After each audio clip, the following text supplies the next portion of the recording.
Ever wonder why your joints pop and click? Either on purpose, by accident, or for no reason at all.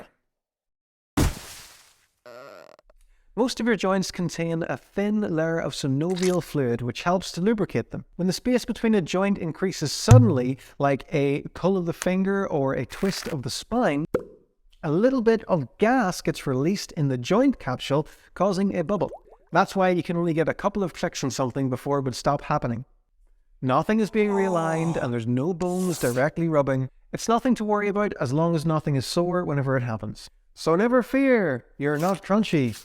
You're just gassy.